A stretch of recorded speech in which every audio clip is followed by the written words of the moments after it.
Welcome everyone in our new video Standard 8 Subject Geography Chapter number 7 Population. This is our second video. Okay, so we start. Students, you can see the picture in our first video, figure 7.2, which is in our textbook also. Students carrying out the activity. When the answers to the above questions are negative, then ask all the students to write their observations about the experiment and initiate a discussion on population density in the class. Okay, so let's start with our first point of this video, density of population. The ratio of the population of a country to its area is population density. While discussing population distribution, density of population is also considered. Now, what is density of population? Population density is a measurement of population per unit area or exceptionally unit volume. It is a quantity of type number density. It is frequently applied to living organisms, most of the time to humans. It is a key geographical term. Okay, how to calculate the density of population? So, here is formula. Density of population is equal to population of a region upon area of a region. Okay, so they have given one table so that we have to complete. State Uttar Pradesh, Maharashtra, Tamil Nadu, Rajasthan, Manipur, Goa, and they have given their population of 2011 and area square kilometer.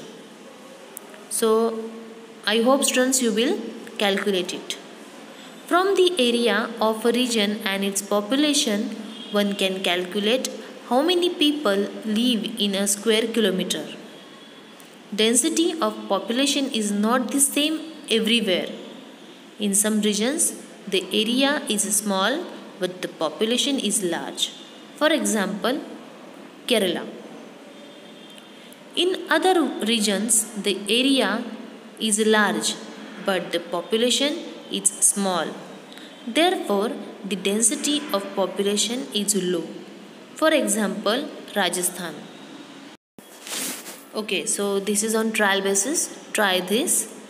Think of 20 people in your neighborhood and divide them into the following categories: young, adult, old, educated, uneducated, females, males, students, laborers, merchants, industrialists, unemployed, housewives, etc.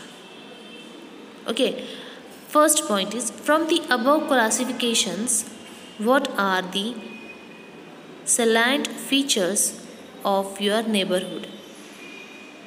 Second, can such a classification be done for the country as a whole?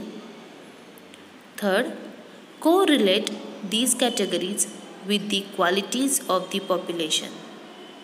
And fourth, discuss the problems which you faced while doing this classification.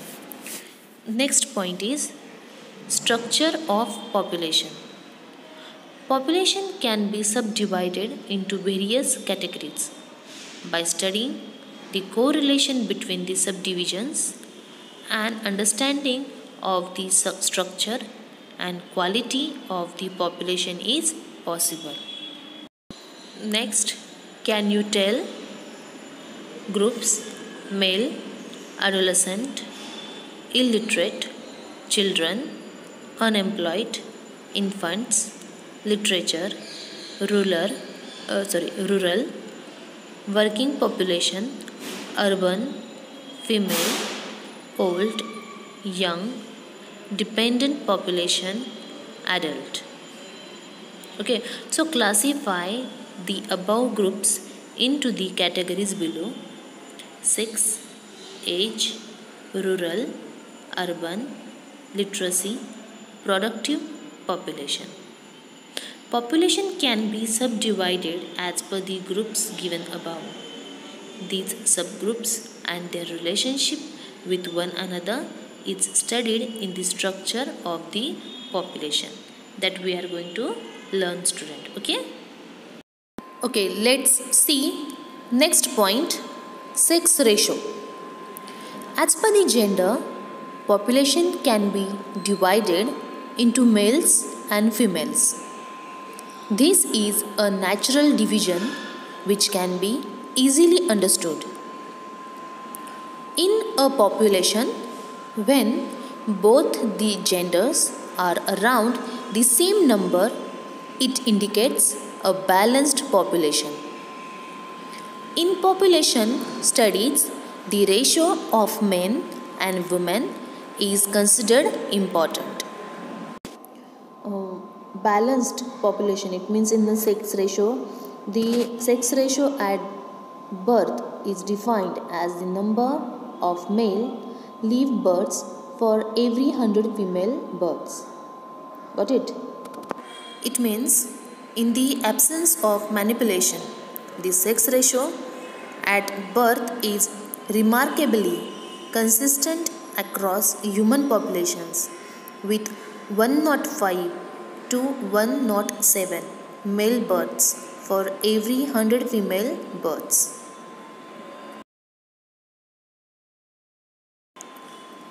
This ratio is calculated as follows: sex ratio is equal to total number of females upon total number of males into 1000.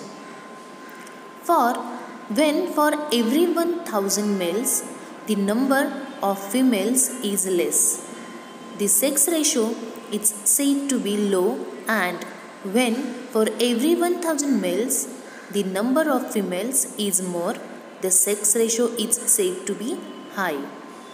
So here we have one table, figure 7.3, sex ratio 2011.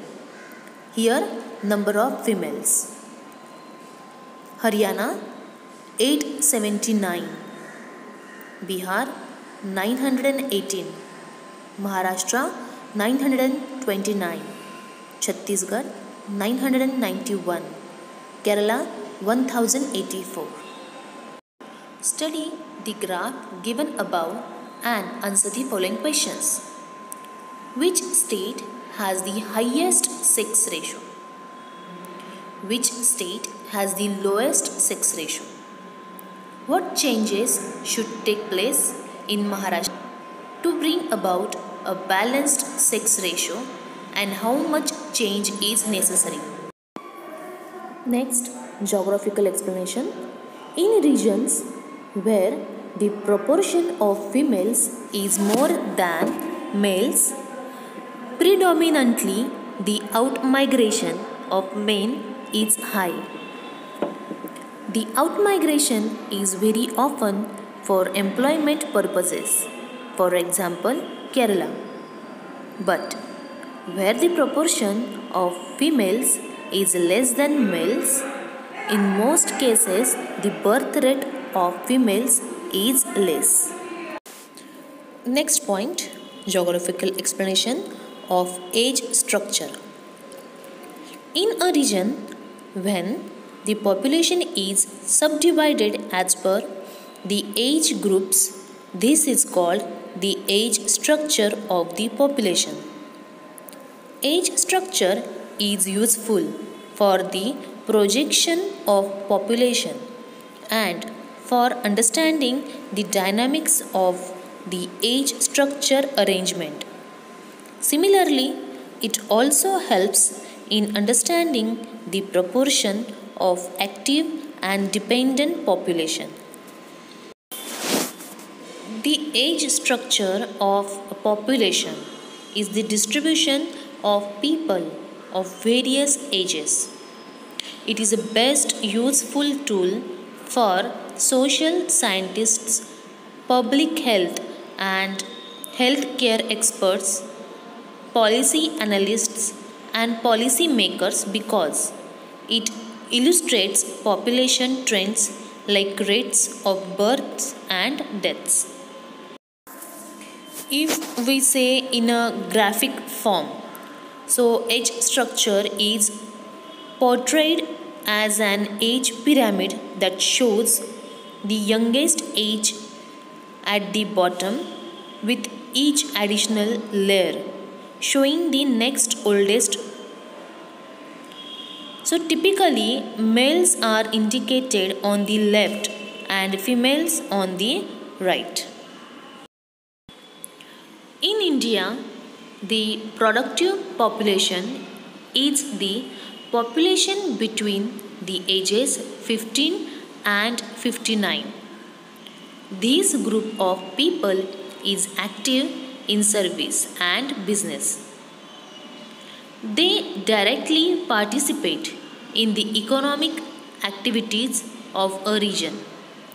In regions where the proportion of this population is more, especially youth development is rapid. So it means 15 to 59, this age is very active age. They participate in economic activities of a region, means they earn the money for the family and for they support to the economic growth of the nation also, because this age it is very perfect age for service and business. Got it? So that is why they are saying, because below 15 they cannot earn and after means above 59 they cannot earn.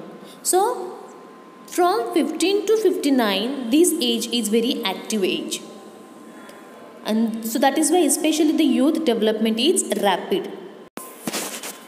The dependent population fall into two subgroups.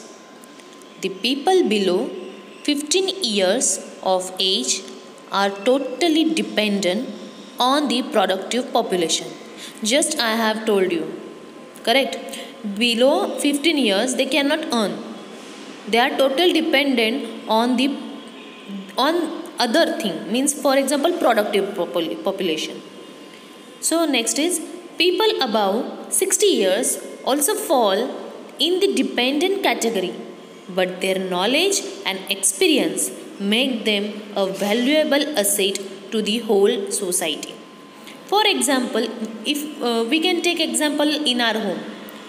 Okay, below 14 we are not able to work, we are not able to earn the money. Okay, we are not able to support our family, to our house also. And above 60 years means we can take examples over here of our grandparents. Okay, so cannot earn, but their knowledge and experience make them valuable asset to the whole society. They help us, they guide us, they motivate us, they inspire us in many ways. Not to us only, to the whole society they are very valuable. Got it? Students, I hope you have understood till here. Further part of this lesson we will see in next video. Till then, thank you and take care.